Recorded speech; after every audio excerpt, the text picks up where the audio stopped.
lagi, di dalam manajemen zakat itu yang pertama itu pengelola zakat atau amil zakat itu harus amanah. Jadi sifat amanah itu merupakan syarat mutlak yang harus dimiliki oleh amil. Ini syarat mutlak. Jadi kalau tidak amanah, hancurlah semua sistem yang dibangun. Seperti hancurnya perekonomian kita, Indonesia, itu juga karena banyak yang tidak amanah. Karena itu apa? Visi zakat tidak akan berhasil mengubah orang yang tadinya mustahik menjadi muzaki, penerima zakat menjadi pemberi zakat. Nah itu, kalau pengelola zakatnya atau amilnya itu tidak amanah, itu repot. Yang kedua, profesional. Dalam mengelola zakat tidak cukup amanah, tapi harus profesional, mengerti. Yang ketiga, asasnya itu mesti transparan. Jadi transparansi pengelolaan zakat itu baik di dalam internal maupun eksternal, muzakinya mesti tahu. Orang yang memberi zakat itu mesti tahu kemana itu zakatnya itu dilarikan. Masyarakat luas juga mesti tahu. Jadi ada eksternal, ada internal, itu mesti tahu. Amanah profesional transparan itu kunci kepercayaan umat. Hadirin kaum muslimin rahimakumullah. Nah, karena itu apa? Visi misi zakat itu tadi itu menjadikan mustahik menjadi apa? Muzaki, atau merubah kebiasaan orang itu menerima zakat menjadi pemberi zakat. Maka kalau tidak, ini pelestarian kemiskinan. Nah, di sini ada banyak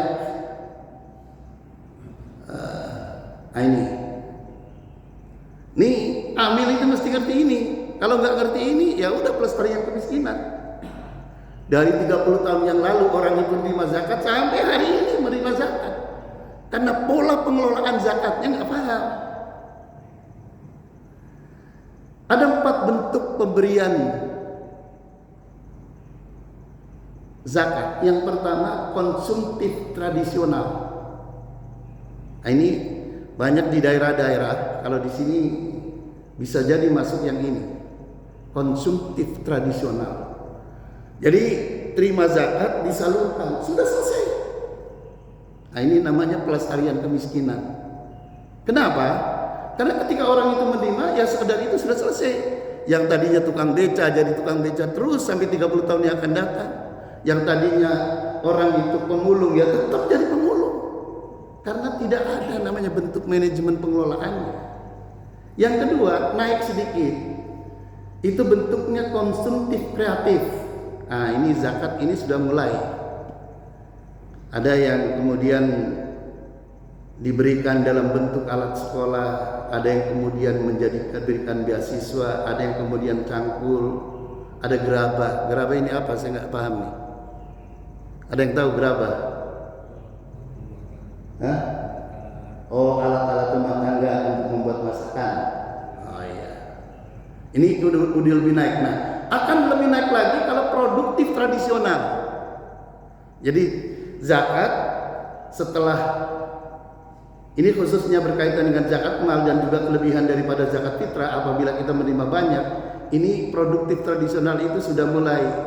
Jadi kalau kita lihat orang itu tukang, nggak punya alat tukang, kita belikan alat tukang. Nah, itu namanya zakat itu dengan produktif tradisional. Kalau orang itu tukang cukur, dia itu cuma buruh cukur, kita belikan alat cukur. Kalau orang itu umpamanya tukang jahit atau apa, ini sudah mulai meningkat. Nah, ini baru akan menjadi orang itu tercipta, menjadi meningkat dikit-dikit akan menjadi muzaki. Bentuk yang terakhir adalah produktif kreatif, diberikan jadi modal. Jadi umpamanya orang itu tukang nasi uduk umpamanya, atau tukang nasi kuning, dia tidak punya modal. Nah, kita kasih modal. Jangan dari tahun ke tahun itu 25.000, 30.000 dibagi sekian orang. Masya Allah. Oleh karena itu pemetaan pendataan itu menjadi penting. Berkaitan dengan 8 asnaf ini penting. Pemetaannya, jadi hasil daripada pemetaan itu ada penelitian, lalu ada pengkajian. Fakir, miskin, amil, mu'alaf, rikob, goril, sabilillah, ibnu sabil. Lalu kemudian mendahulukan orang yang paling tidak berdaya. Seperti sini. Lalu kemudian mendahulukan sekitar. Jadi yang atas jauh lebih miskin ketimbang yang di sini, atau yang di mana lebih miskin. Itu ada skala prioritas.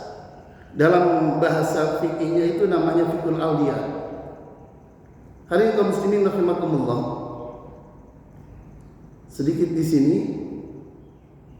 Nah ini ketentuan fakir. Siapa yang disebut fakir? Kalau Imam Syafi'i, fakir itu yang paling rendah, di atasnya miskin. Tapi ada ulama yang lain membuat itu fakir miskinnya duluan baru fakir. Itu enggak mas. Jadi fakir itu orang yang tidak punya harta, tidak punya pekerjaan, tidak punya usaha tetap, guna mencukupi kebutuhan hidupnya, dia itu tidak ada yang menanggung.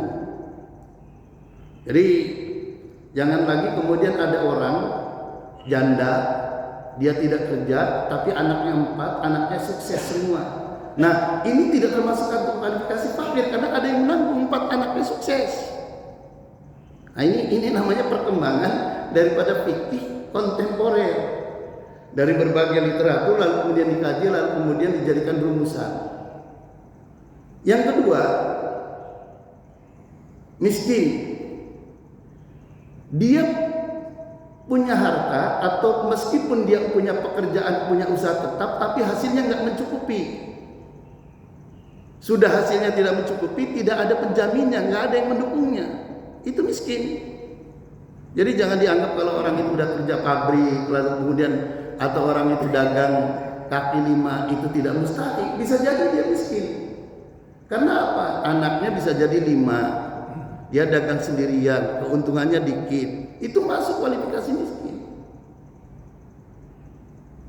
Jadi kalau amil itu bisa panitia, orang per orang, bisa organisasi, bisa yang lain. Hadirin rahimakumullah. Jadi inilah apa namanya? Nah, kalau mu'alaf ada berbagai tingkatan, ada 4 tingkatan. Ada mu'alaf yang karena baru masuk Islam, ada mu'alaf yang dalam kaitan digunakan untuk supaya membentengi Islam, dan yang lain-lain.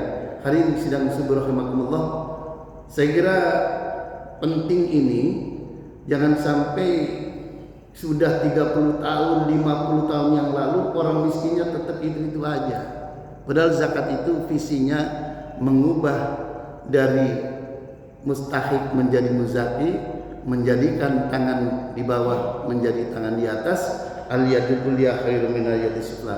Demikian sebagai pengantar, dan kita bisa diskusi panjang lebar. Makasih.